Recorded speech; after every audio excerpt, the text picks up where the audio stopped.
Sebelum ni kalau darjah 1 mungkin kita semua ingat umur 7 tahun baru kita masuk darjah 1. Tapi sekarang kerajaan akan awalkan setahun, di mana anak-anak berumur 6 tahun akan masuk ke sekolah darjah 1, dan prasekolah diawalkan setahun daripada 6 tahun ke 5 tahun.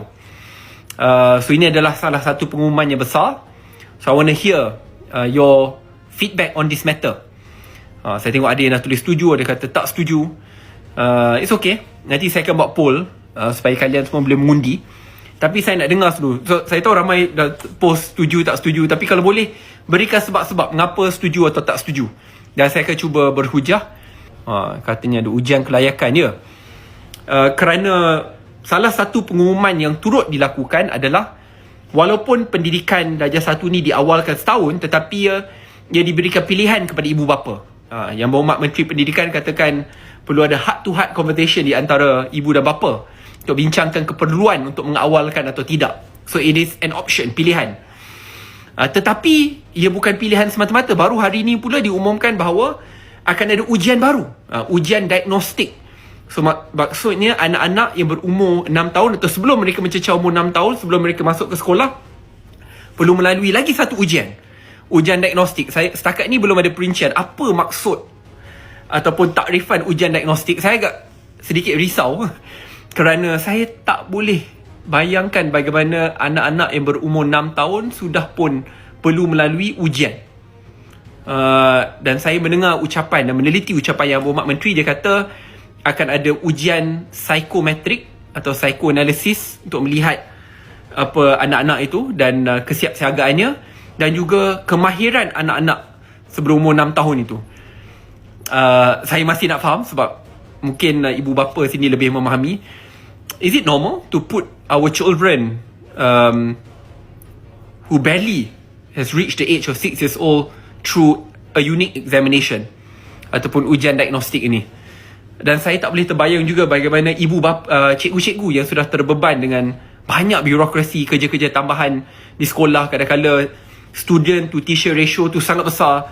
Lepas tu kena tambah lagi cikgu-cikgu kena buat ujian psychoanalysis, psychometric diagnostic ni kepada anak-anak yang berumur 5 ke 6 tahun ni. I mean, sebab banyak kerja cikgu-cikgu kena buat ni. I mean, ingat senang ke nak tambah lagi satu ujian, nak ujian apabila seseorang tu berumur 6 tahun. So I mean, practically saya tak boleh bayangkan bagaimana cikgu-cikgu yang sudah terbeban di sekolah, sebelum anak-anak ni masuk sekolah, nak buat saringan mereka layak ke tidak.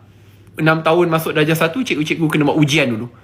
So ujian tu bila saya dengar dan meneliti ucapan yang berhormat Menteri, ujian tu dia macam almost personal, kena face to face. Cikgu kena jumpa, kena assess, kena nilai tahap keyakinan anak itu, kemahiran anak itu. Saya tak faham kemahiran apa yang perlu diperhalusi. Ujian apa, adakah ujian lisan, ada paper exam, wallahualam. Sebab tu saya ni dalam bab pendidikan ni, dia perlu ada pencerahan yang sangat mendalam. Kerana kalau pengumuman tu dibuat half-hearted, pada peringkat awal kita dengar pilihan diberikan kepada ibu bapa, lepas tu kita ada tambahan lagi, dia bukan pilihan semata-mata, dia perlu melalui ujian diagnostik. Selepas ujian diagnostik baru boleh kita buat keputusan nak membenarkan atau tidak. So, I mean, I do not know how that's going to go. Adakah dia melihat sekolah juga? Contoh kalau sekolah di kawasan bandar yang kepadatan pelajarnya sudah tinggi, contoh student to teacher ratio 1 ke 40, 1 ke 30, yang sangat padat. Adakah sekolah ini akan diberikan lebih kelonggaran, nak benarkan atau tidak, jika nak bandingkan sekolah di kawasan luar bandar di mana mungkin student teacher ratio itu lebih rendah, nisbah pelajar dan cikgu itu lebih rendah. Saya risau bila ada campuran tu, ia akan menggalakkan budaya buli. Bukan kerana 7 tahun dia akan buli 6 tahun, tak. Nanti akan ada label-melabel. Kau budak slow, kau very slow learner. Sebab tu engkau setahun lagi tua daripada aku, kan? Apa pendapat korang tentang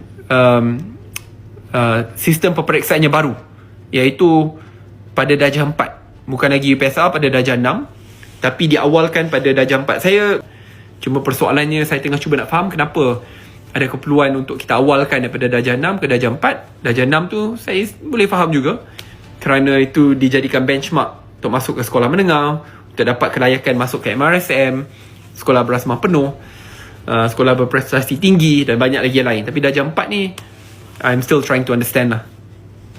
Ya, darjah 1 nanti akan ada campur 6 dan 7 tahun. Ni ada yang tanya lah. Memang akan ada campuran lah. Saya risau bila ada campuran tu, ia akan menggalakkan budaya buli lah. Bukan kerana 7 tahun dia akan buli 6 tahun, tak. Nanti akan ada label-melabel. Kau budak slow, kau very slow learner. Sebab tu kau setahun lagi tua daripada aku, kan. Itu sedikit risau lah.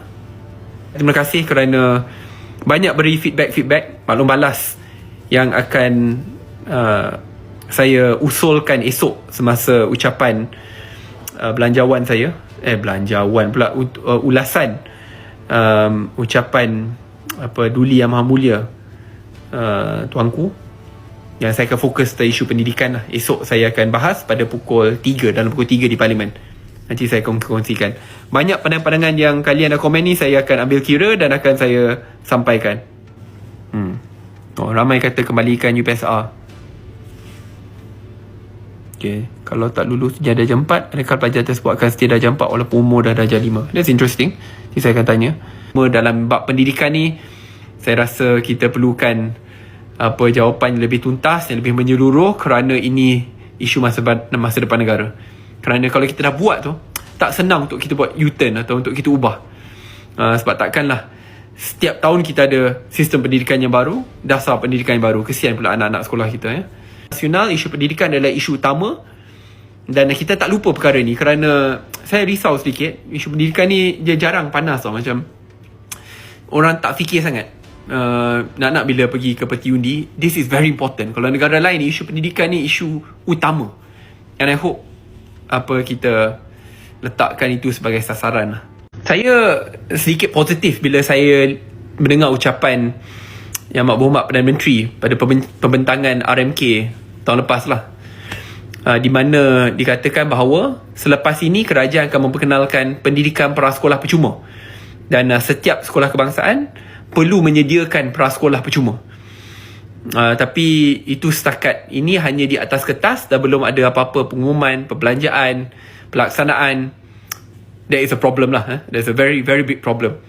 Sebab tu saya selalu katakan the devil is always in the details. Kadang-kadang niatnya baik, tetapi kalau pelaksanaan itu tidak baik, it will be a very big problem. Satu perkara yang saya nak puji kerajaan, saya rasa bagus, adalah daripada sudut penyelarasan institusi prasekolah yang sebelum ni terpecah. Ada Kementerian Pendidikan ada jaga beberapa prasekolah, luar bandar ada jaga beberapa prasekolah, Kementerian Pendidikan ada, dia pecah-pecah. Sekarang dia akan disatukan di bawah Kementerian Pendidikan. Itu perkara yang saya setuju, sokong dan dokong. It is good. Sama seperti apabila diumumkan bahawa tingkatan 6, matrikulasi, asasi, semua akan diselaraskan di bawah Kementerian Pendidikan Tinggi, tidak lagi diletakkan di bawah Kementerian Pendidikan. Itu pun saya setuju, kerana ia menaikkan martabat. Contohnya Form 6 students yang sebelum ni dilihat di bawah institusi sekolah, tapi kini dinaikkan martabatnya, dilihat tidaklah standing tapi agak dekat dengan institusi pengajian tinggi. So it is considered to be recognised, and the dignity of the students will be uplifted. Itu perkara yang saya setuju dan sokong.